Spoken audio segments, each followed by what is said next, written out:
Hello friends, Jennifer Pearson here, Thistle Gypsy, with something completely different. So I've decided to do a little video about an experience I've been having. And just because I find it very curious, I would be very interested in hearing other people's stories along these lines. And it's partly an appeal to the wisdom of the people on my channel because I know that you have lots of varied and interesting experiences. So here we go. It started this springtime, and so this is about, I'll probably put that in the title, but it has to do with kind of messages from the animal kingdom. Let's just put it that way, messages from the animal kingdom. And I can't say they were terribly clear to me or have been, and so I ended up consulting the cards, in particular the Shaman Oracle, and you see in front of you the card that came up. So I'll try to make this relatively brief. Okay, so in the springtime, but not super early spring, probably, I don't know, in May anyway, I had birds nesting both in my front yard, like right, a few feet from my front door, and then a few feet from my back door. Both places are low. They're not very well protected from predators, especially the front door one. And the reason, my front porch is somewhat elevated, is elevated a few feet, my front porch, and I've got a bunch of climbing briary type roses growing there, and the birds love that environment. And I've had, I think, wrens successfully nest in there, but this was robins. First some cardinals tried there, and then I think they realized really quickly that that was not a good idea, and I think there was a cat in the neighborhood that was letting them know that. But the robins are terribly industrious, and I think that they just had set up household before anybody could take any notice, had this fabulous nest built, and laid some eggs, and maybe that cat was gone, had had fairer hunting grounds somewhere else or something. And so they set up housekeeping there.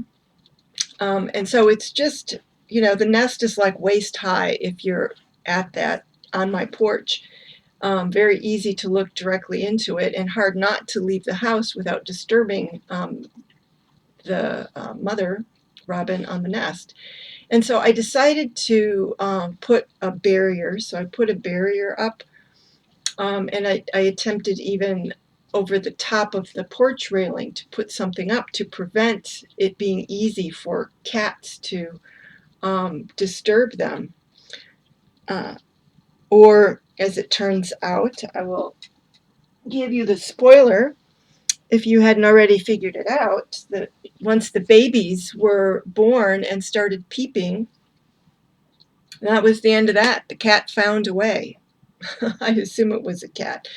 And those babies were gone. I don't think they were even there for a day. And so I had that, and a little bit later, like 2 weeks later, cardinals built a nest out my back door, which I could not see down into. I could easily have reached up into it if I'd wanted to. And how a cat would get up there, I really don't know. That would have taken some doing. But sure enough, they didn't have their babies but a couple of days, and I was hearing the peeping, and the adults had abandoned the nest, and so I knew that something must have happened to the babies. So, kind of depressing energy, and I kept thinking, my gosh, what kind of a message is this? I have two doors, front door, back door. Front door and back door. I have birds nesting. Both places they're nesting in really vulnerable positions, vulnerable places. And how were they paid off by that? Exactly what one would expect. A predator managed to get their babies. And, mom and dad rethought things happily and were and have either I expect they probably, I don't know whether birds in that situation just build another nest somewhere and try again, or if they give up nesting for the year. I don't know what their strategy is. But in any case, um, they exited. They're not having anything more to do with my house. And, the cat is a phantom that I rarely see, but I suspected it was this black and white cat, but it could also have been one of the neighbor's cats, a very small cat that I can hardly feel bad that it got the chicks because it was so tiny and poorly fed. And so then quite a bit of time elapses. We've had a very dry, hot. Actually, it wasn't too hot to begin with, but of course it's Alabama. I'm here in the southern states, and started to get very hot and remained very dry, which is unusual here. And I went out last week, so it has to have been easily 6 weeks since the whole episode with the robins and the cardinals. And so I've really stretched for what is the message there, and I can't say that I've, do I need to be building my nest on higher ground, So that's why I'm appealing to you guys' wisdom in terms of and any insight that you have about what's going on there. I feel like there's a definite message there that I haven't completely gotten yet, and it may just be the simple, in the end, I think the simple message is feed the strays, feed the strays. But I still think that a cat would have eaten those babies. That's cat predator. That's the way it is.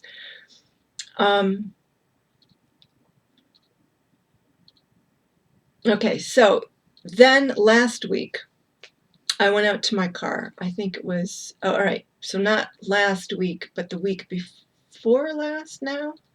Anyway, 7 to 10 days ago, somewhere around there. I was doing something outside, walked past the passenger side of my door, and there was a dead baby bird. And I thought, great. Not only did this cat get the other birds, the other babies, but now it's bringing dead babies to me. It's like, I don't want dead baby birds. I'm sorry. So I'm starting to think, great, now I'm getting offerings. And, sorry, I'm going to have to start entertaining my little dog. She's pressing her chew toy against my leg. So, yeah, what's the message here? So the cat is bringing me at least that's, I'm assuming, otherwise it would have eaten that baby bird. It could easily have eaten the baby bird, and I see no reason why it would have caught the baby bird and dropped it there for any other reason. And so I got lots of animal problems. You can hear one of them here. So we play tug of war. And then, so I'm going out. So then, that's relatively minor. It's like, okay, cats do this. I think a few days before, sometimes if I get down to the end of a bag of cat food or dog food, I will dump it by the edge of the woods. I have no idea when I do that if it will just disappear into the ground, if I'm feeding domestic animals, or if there's possums, or I don't know. It's just, there's a vacant lot next to me. I'm in a neighborhood field behind me, big field behind my property that is unsettled. And then between me and the next person, there is a vacant wooded lot. And so I sometimes will dump the tail end of a bag of cat or dog food there, not very much. And so I thought, okay, maybe this is like, why would it be bringing me an offering? And I thought, well, maybe this is, it's in response to that, because they do, cats will do that. But I really didn't think too much of it. It's just like, ugh. And so this past Sunday, was it yesterday, for goodness sake? It was yesterday. A lot happened yesterday. I did a lot yesterday. That was Sunday the 3rd. I went out in the morning, while it was tolerable, while the temperature was tolerable, and just to sit on the porch, peace out, sit on the porch, relax. And what do I notice? But on the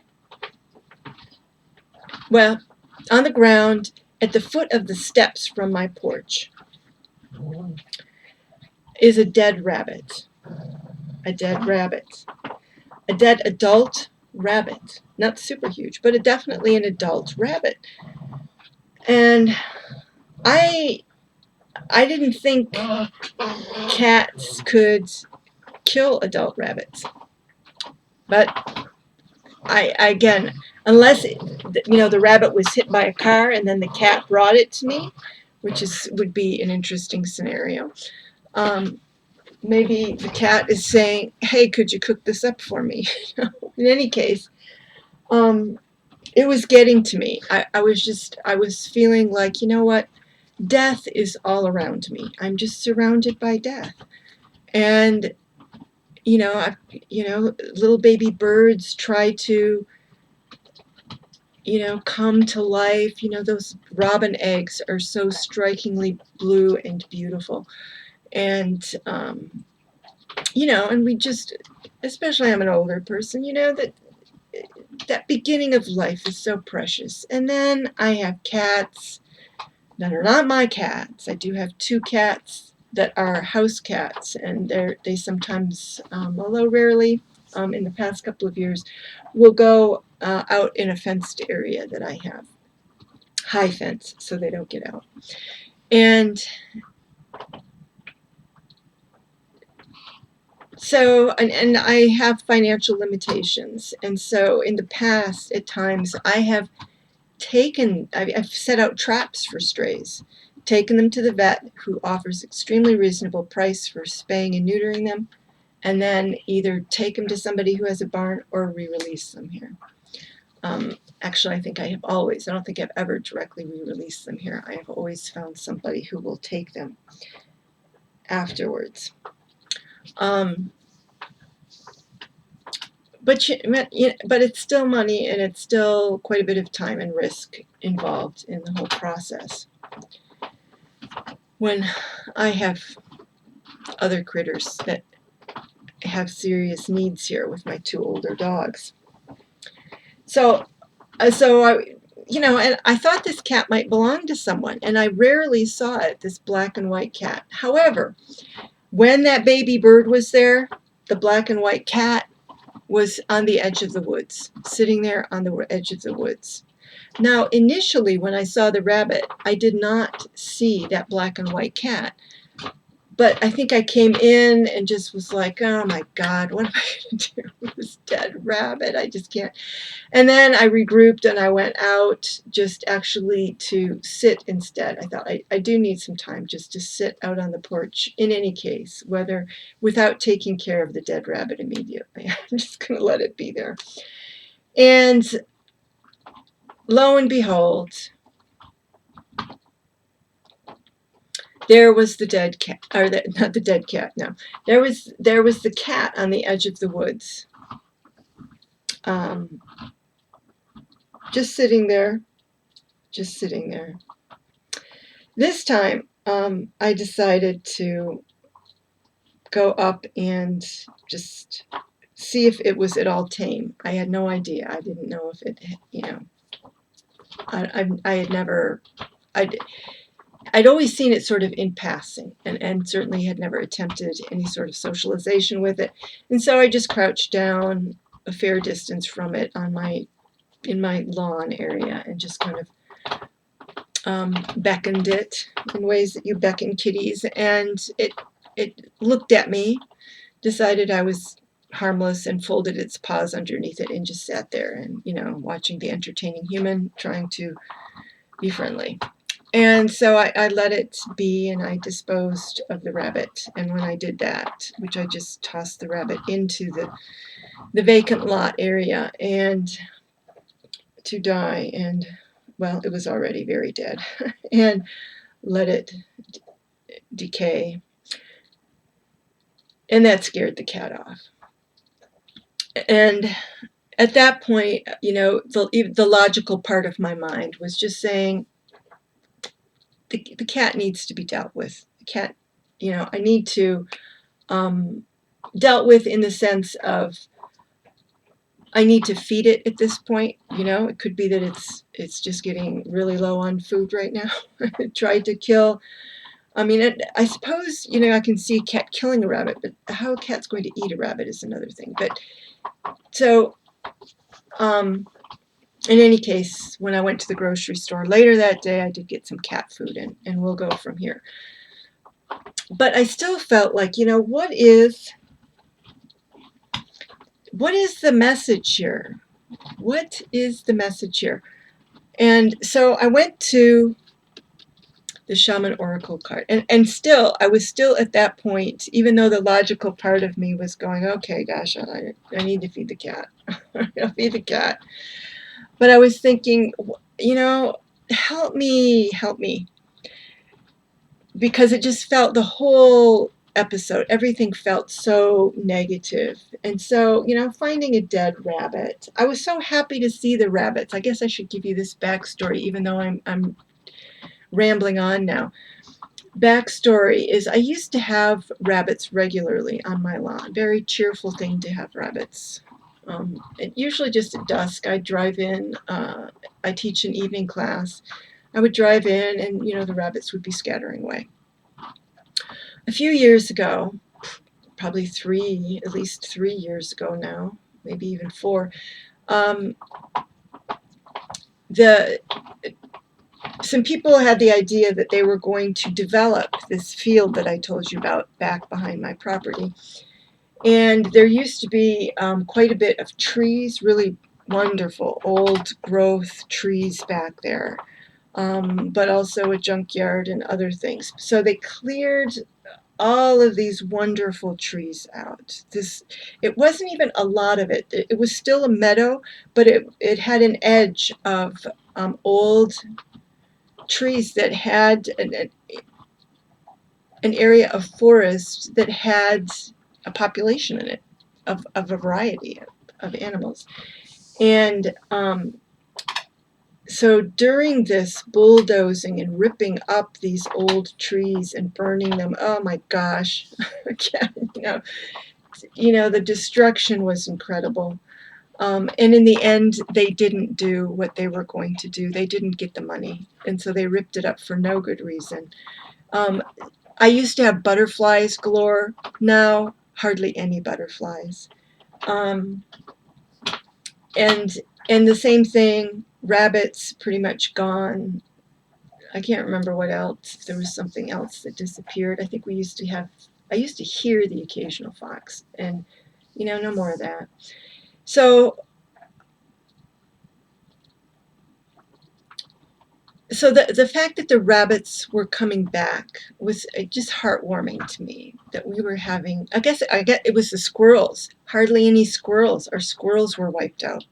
Even though there were some, like they didn't touch my property or anything, that they didn't violate any property lines. So there were still some squirrels, but just only a few.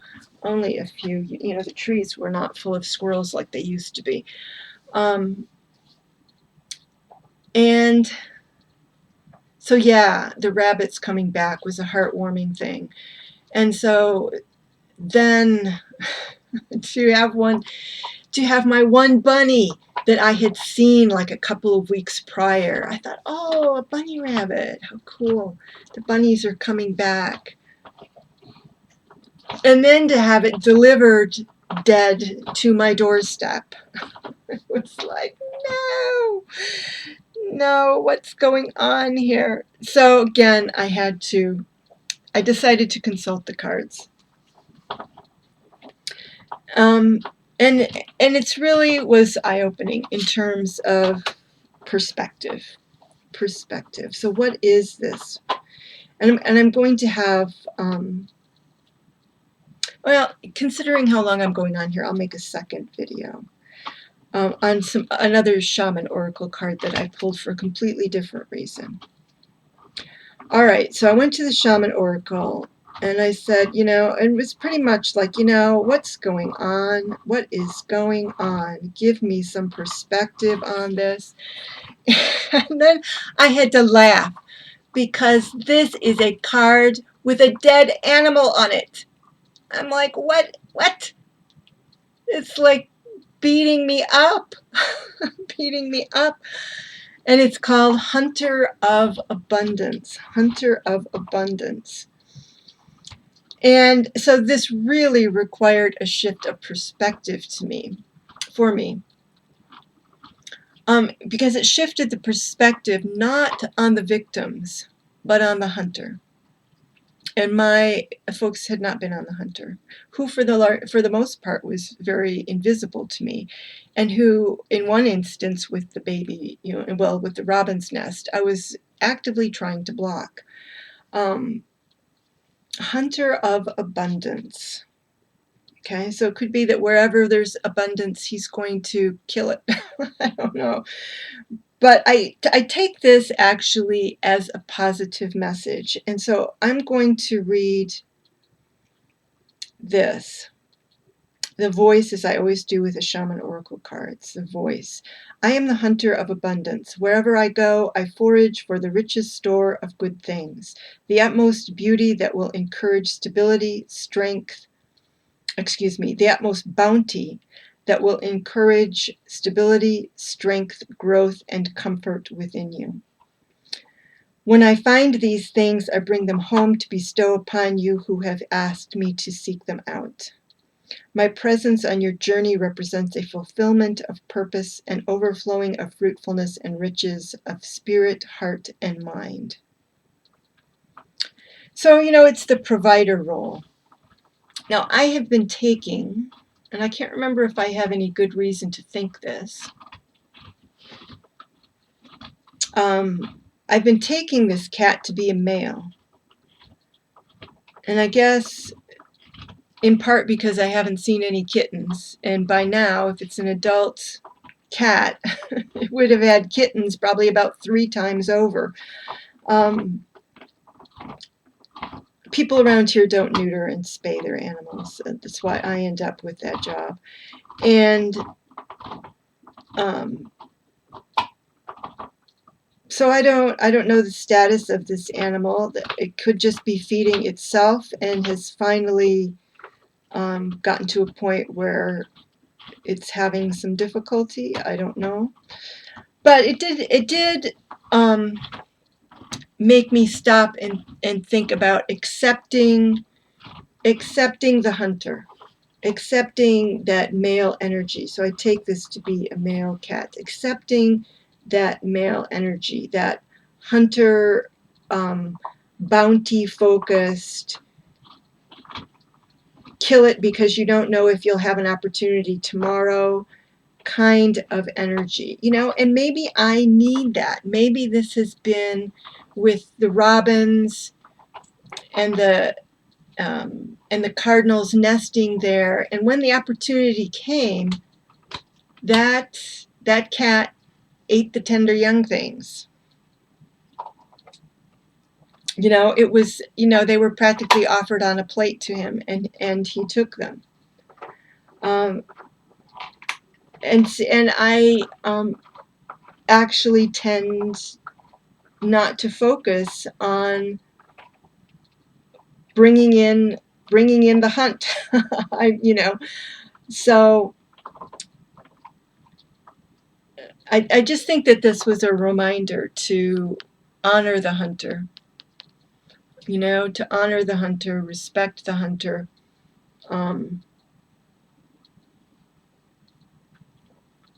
Change of perspective. And if you look at this card, that hunter is in fact very lean, and the hunter has a very good reason to make that kill.